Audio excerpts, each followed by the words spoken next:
Sino si David ng Batang Quiapo sa tunay na buhay? Kilalanin si McCoy De Leon at ang masaya niyang pamilya.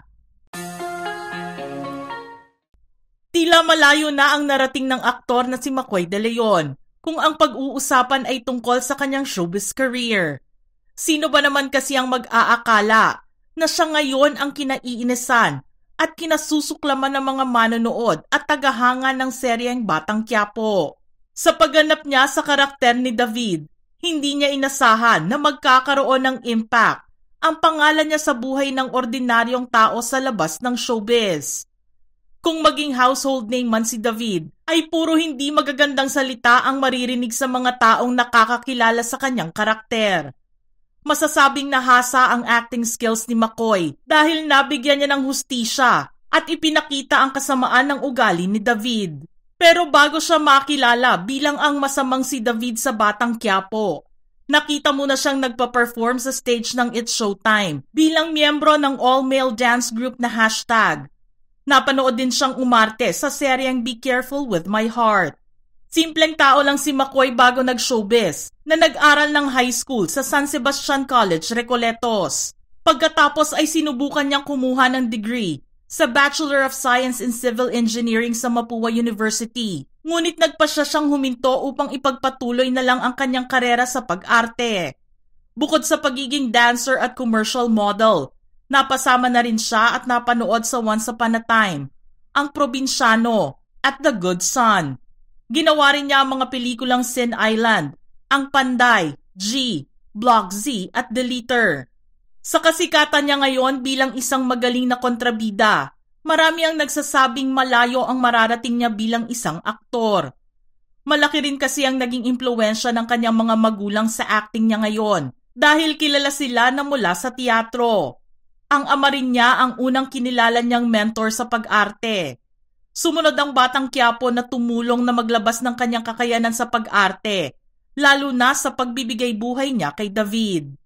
Pero sa totoong buhay, kabaligtaran ang makikita ng mga tao sa set.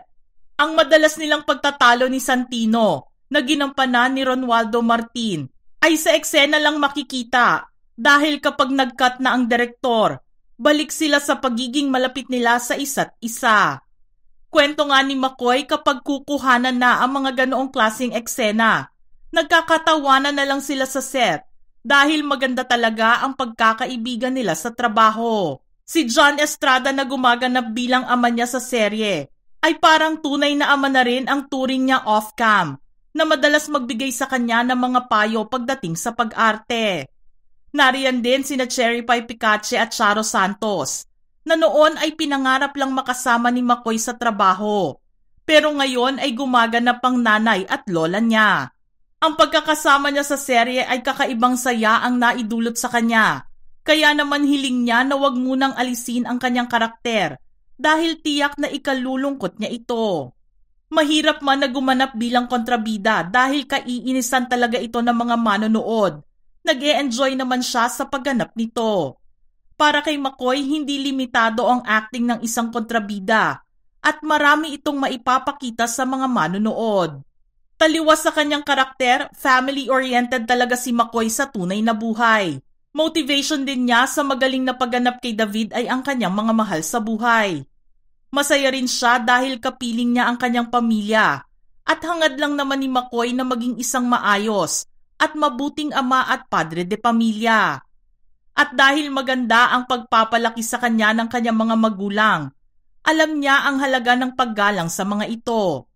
Naniniwala kasi siya sa kasabihan na, pag sumunod ka sa mga magulang mo, suswertihin ka. Pag di ka sumunod, mamalasin ka. Pero mas mahalaga para sa kanya ang isang bagay, magpakita ng paggalang. Dahil sa lahat ng nangyayari, palaging may isang tao sa itaas natin, ang ating mga magulang at ang Diyos. Kung ang buhay pag-ibig naman ni McCoy ang pag-uusapan, bago pa siya kainisan ng mga tao, pinakilig muna ng aktor ang mga manonood matapos buuin ng Star Magic ang love team nila ni Elise Hoson na kilala sa tawag na Maclis. Isa rin ang kanilang tambalan sa mga inabangan ng mga fans dahil nakita nila ang pagiging natural ng kanilang kilos sa likod at harap ng camera. Maganda rin naman kasi ang nabuong samahan nila noong pareho silang pumasok sa loob ng bahay ni Kuya sa Pinoy Big Brother Lucky Season 7 noong 2016. Hanggang sa unti-unting umusbong ang kanilang pag-ibig para sa isa't isa at pumasok sa romantic relationship. From real to real love nga ang naging kwento nilang dalawa. Ngunit matagal na panahon din silang hindi nag-usap at nagkibuan. Nabalita na lamang na umabot ng 1 taon ang itinagal ng kanilang hiwalayan noon. Nagkasama na lang sila muli sa first movie nilang Sakaling Maging Tayo noong 2019. Matapos iyon ay pinag-usapan naman ang pagbabalikan nila noong pandemic.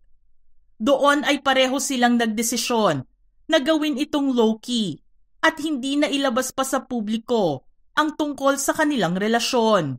Inamin na lang ni McCoy ang tungkol dito noong June 2021, ilang buwan matapos isilang ni Elise ang kanilang anak. Pero katulad ng ibang magkasintahan, dumaan muli sa matinding pagsubok ang kanilang relasyon. Unang buwan ng taong 2023 nang aminin ni McCoy na naghiwalay silang muli ni Elise. Subalit pinabulaanan ng aktor na mayroon siyang third party. Pero dahil mas matimbang ang pagmamahal nila sa isa't isa, makalipas lamang ang ilang linggo, muling nagkabalikan ang Maclis. Sinasabing online miscommunication lamang ang nangyari sa pagitan nila noon. Sa ngayon nga ay masaya na silang magkakasama at naipapakita ang bonding nilang pamilya sa mga post nila sa social media. Ang pagbibigay sa kanya ng isang mahalagang papel sa serye ay ipinagpapasalamat ni McCoy. Malaking hamon kasi para sa kanya ang mapagkatiwalaan ng isang mabigat na karakter. Kaya naman malaki rin ang naitulong ng mga direktor na nakatrabaho niya noon para mas maging magaling pa siya sa piniling trabaho.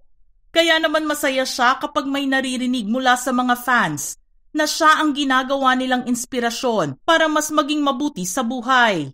Iyon din naman kasi ang nais mangyari ni McCoy, ang magbigay ng inspirasyon at ibalik sa kanyang mga tagahanga ang effort na ibinuhos nila para panoorin ang kanyang mga proyekto. At para kay McCoy na napapansin na kulang na rin ang oras na naibibigay niya sa kanyang pamilya, hindi man maiwasan na minsan ay absent siya sa ilang importanteng okasyon ng kanilang buhay. Ginagawa pa rin niya ang kanyang makakaya upang maging present, kahit na makaramdam siya ng pagod at kulangin sa pagtulog. Ang makita ang kaligayahan ng kanyang pamilya ay maituturing na reward para kay McCoy, na maibsan naman ang kanyang pagod. Wala rin naman kasing mahihiling na iba si McCoy kung di ang maging masaya ang kanyang mga mahal sa buhay at mabigyan ng magandang kinabukasan ang nag-iisang anak. Mga ka-showbiz peeps, gusto naming marinig ang inyong reaksyon sa ating istorya ngayon. Just send in your comments below.